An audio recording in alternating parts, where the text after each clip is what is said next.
జీవితాంతం గుర్తుండిపోయే ప్రేమను రాయ్బరేలీ ప్రజలిచ్చారని కాంగ్రెస్ అగ్రనేత సోనియా గాంధీ అన్నారు. తనను మీలో ఒకరిగా గుర్తించినట్లే రాహుల్ గాంధీని ఆదరించాలని విజ్ఞప్తి చేశారు. కొడుకు రాహుల్ను మీకు అప్పగిస్తున్నానని రాయ్బరేలీ వాసుల్ని రాహుల్ నిరాశపరచరని సోనియా అన్నారు. కేంద్ర ప్రభుత్వం ఇంటి నుంచి బయటకు పంపినప్పుడు దేశ ప్రజలు తనకు అండగా నిలబడ్డారని రాహుల్ గాంధీ వ్యాఖ్యానించారు.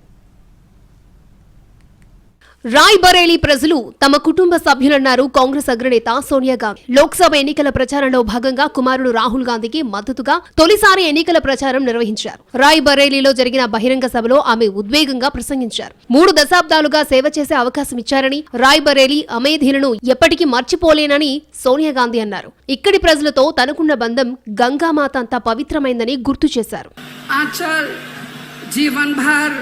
आपके आशीर्वाद और प्रेम से भरा रहा है। आपके प्रेम ने मुझे कभी अकेले नहीं पड़ने दिया। मेरा सब कुछ आपका दिया हुआ है। तो भाई और बहनों, मैं आपको अपना बेटा सौंप रही हूँ।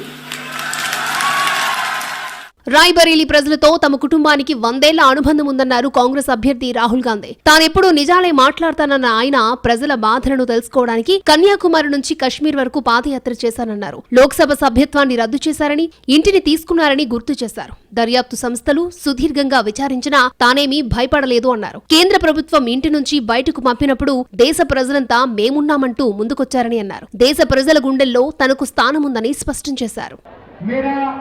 और मेरे परिवार का आपके साथ 100 साल पुराना रिश्ता है। आप मेरी स्पीचेस देख लो। मेरी स्पीचेस में जो भी मैं कहता हूं, मैं सच्चाई बोलता हूं। मैं 2 करोड़ युवाओं को रोजगार देने की बात नहीं बोलता हूं, मगर जो मेरे मुंह से निकलता है वो सच्चाई होती है। अगर मैं कुछ कहता हूं तो मैं वो करके दिखाता हूं, रुकता नहीं। లోక్సభ ఎన్నికల సమరం చివరి దశకు చేరుకుంటోంది. ఇప్పటికే 4 దశల ఎన్నికలు పూర్తయ్యాయి. దేశవ్యాప్తంగా 4 దశల్లో 379 పార్లమెంటు స్థానాలకు ఎన్నికలు జరిగాయి. 5వ దశ ఎన్నికలు ఈ నెల 20న జరగనున్నాయి. శనివారం సాయంత్రం 5వ విడత ఎన్నికల ప్రచారం ముగియనుంది.